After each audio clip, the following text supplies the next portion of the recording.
आप देख रहे हैं इंडिया टाउन न्यूज, भारत की बात।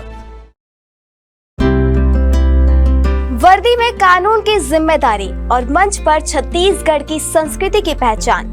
राजनांदगांव की एक ऐसी महिला अधिकारी जो ड्यूटी में भी मिसाल है और कला में भी कमाल।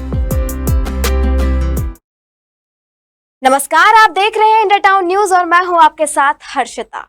आपको बता दें कि आज अंतर्राष्ट्रीय महिला दिवस के मौके पर देश भर में महिलाओं की उपलब्धियों और उनके योगदान को याद किया जा रहा है।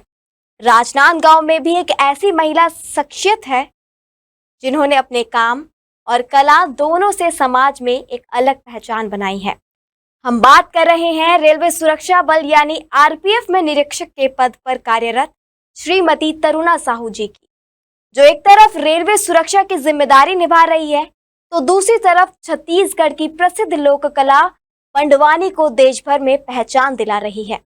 तरुणा साहू सिर्फ एक काबिल अधिकारी ही नहीं है, बल्कि एक राष्ट्रीय स्तर की पंडवानी कलाकार भी है, जिन्होंने देश भर के कई बड़े मंचों पर अपनी प्रस्तुति से दर्शकों को मंत्रमुग्ध किया है।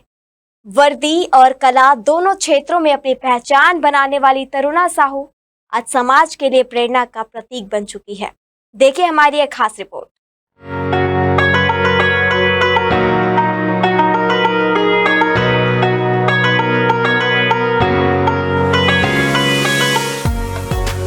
राजनांदगांव में आरपीएफ निरीक्षक के रूप में सेवा दे रही तरुणा साहू की पहचान केवल एक जिम्मेदार पुलिस अधिकारी के रूप में ही नहीं है, बल्कि वे एक राष्ट्रीय स्तर की पंडवानी कलाकार भी है। शिक्षा से लेकर सेवा और कला तक उन्होंने हर क्षेत्र में उत्कृष्ट उपलब्धियां हासिल की है। चाहे रेलवे की ड्यूटी निभानी हो या मंच पर छत्तीसगढ़ की समृद्ध लोक संस्कृति को जीवंत करना, तरुणा साहू हर जिम्मेदारी को पूरे समर्पण और लगन के साथ निभाती है। तरुणा साहू की शैक्षणिक यात्रा भी बेहद प्रेरणादायक रही है। उन्होंने जवाहर नवोदय विद्यालय माना कैंप से 12वीं की परीक्षा में गोल्ड मेडल हासिल किया। इसके बाद उन्होंने पंडित रविशंकर शुक्ल विश्वविद्यालय से स्नातकोत्तर की पढ़ाई पूरी की और वहां भी विश्वविद्यालय टॉपर बनकर अपनी प्रतिभा का परिचय दिया। पढ़ाई के साथ साथ उन्हें बचपन से ही लोक कला और संस्कृति से गहरा लगाव रहा। छत्तीसगढ़ की प्रसिद्ध लोक गायन शैली पंडवानी में उन्होंने विशेष रुचि ली और इस कला में प्रशिक्षण प्राप्त किया। तरुणा साहू पद्म विभूषण से सम्मानित प्रसिद्ध पंडवानी गायिका डॉक्टर तीजन बाई की शिष्या भी है। अपने गुरु के मार्गदर्शन में उन्होंने पंडवानी की परंपरा को न केवल सीखा, बल्कि उसे देश के कई बड़े मंचों तक पहुंचाया। उनकी प्रस्तुति में छत्तीसगढ़ की लोक संस्कृति की झलक साफ दिखाई देती है।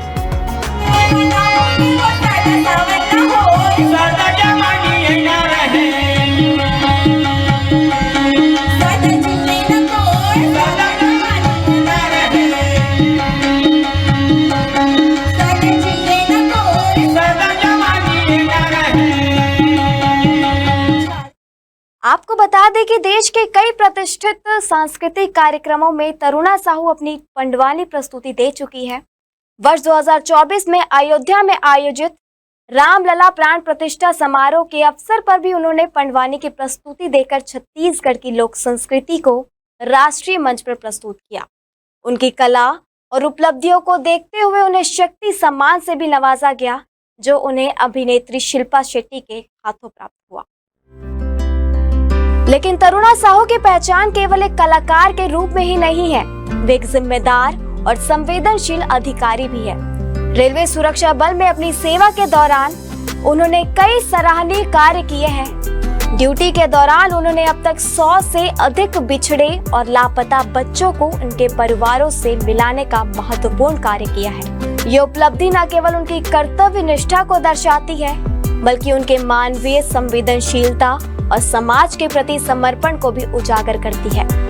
आरपीएफ में सब इंस्पेक्टर बैच की गोल्ड मेडलिस्ट रही तरुणा साहू ने तमिलनाडु के तिरुचिरापल्ली स्थित आरपीएफ जोनल ट्रेनिंग सेंटर से प्रशिक्षण प्राप्त किया। आज वे राजनांदगांव में आरपीएफ निरीक्षक और थाना प्रभारी के रूप में अपनी जिम्मेदारियां निभा रही है। वर्दी की जिम्मेदारी और कला की साधना दोनों को साथ लेकर आगे बढ़ती तरुणा साहू आज समाज के लिए एक प्रेरणा बन चुकी है। महिलाएं बहुत ही सशक्त हो गई हैं। जैसे मैंने पहले बोला था, हमारी राष्ट्रपति से लेके और घर की ज़िम्मेदारी तक हमारी महिलाएँ सँभाल रही हैं, चाहे वो फाइटर प्लेन चलाना हो, चाहे वो रेल को चलाना हो, हर जगह महिलाओं ने अपना परचम लहराया है। और अगर मैं रेलवे की बात करूँ, तो जो हमारा हेल्पलाइन नंबर है 139, इसमें महिलाएँ जो है अपनी कोई भी प्रॉब्लम हो, रेलवे से संबंधित हो, कोई भी उसका कोई सामान छूट गया हो, इवन मैंने एक माँ थी, उसके बच्चे के लिए दूध नहीं था, बच्चा 6 या 7 महीने का था, तो उसने हेल्पलाइन पे कॉल किया था 139 पे, और हमने उनको नई दूध की बॉटल के साथ दूध भी प्रोवाइड करवाया था। तो ये हमारा हेल्पलाइन का मदद का एक वो है जिसके ज़रिए हम महिलाओं को मदद कर पाते हैं। साथ ही मेरी सहेली करके रेलवे जो आरपीएफ ने एक स्कीम चलाई है, जिसमें अकेली यात्रा करने वाली महिलाओं को हम अटेंड करते हैं, उनको सुरक्षित अनुभव कराते हैं, और उनकी जो जर्नी है, उनसे हम जो भी स्टेशन में गाड़ी रुकती है, उनको जाके हम पूछते हैं कि आप ठीक हैं और कुछ आपको ज़रूरत तो नहीं है। मुझे बताते हुए बहुत खुशी हो रही है कि एक तरह से मैंने पंडवानी गाना लगभग बंद ही कर दिया था, क्योंकि बहुत सारे चैलेंज होते हैं हमारे विभाग में, लेकिन हमारे आईजी सर ने खुद मुझे मोटिवेट किया, और यहाँ पे हमारा एक बैंड कॉम्पिटिशन हो रहा था बिलासपुर में, हमारे एसएससीआर में, वहाँ पर उन्होंने मुझे लॉन्च किया, और जब मैंने वहाँ पे पंडवानी गाया, बहुत लगभग 7-8 सालों के बाद, तो फिर वो इतना ज़्यादा फेमस हुआ, सबने वर्दी वाली पंडवानी गायिका करके मुझे भैया लोग ने, प्रेस वालों ने मुझे बहुत अच्छा स्थान दिया, और लगभग 45 से 50 चैनल ने मेरे इंटरव्यूज़ लिए। फिर मैंने पीछे पलट के नहीं देखा, और जब भी मौका मिलता है तो मैं अपने विभाग के लिए भी और बहुत सारे महोत्सव में और ये सब करती हूँ, और साथ ही मैं साइबर क्राइम, महिला सुरक्षा पे पंडवानी के साथ मैं 10 मिनट केवल जागरूकता अभियान चलाती हूँ। जी, थैंक यू। एक तरफ वर्दी की जिम्मेदारी, जहां कानून और सुरक्षा की ड्यूटी सबसे बड़ी प्राथमिकता होती है, और दूसरी तरफ मंच पर छत्तीसगढ़ की लोक संस्कृति को जीवंत रखने का जुनून।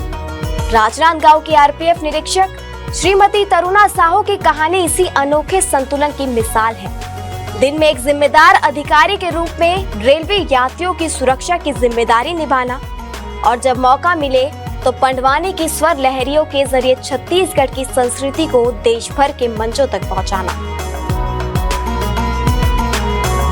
उनकी उपलब्धियां सिर्फ पद और सम्मान तक सीमित नहीं है, बल्कि उन सैकड़ों परिवारों की मुस्कान में भी झलकती है, जिनके बिछड़े बच्चों को उन्होंने अपनी ड्यूटी के दौरान ढूंढकर फिर से उनके घर तक पहुंचाया।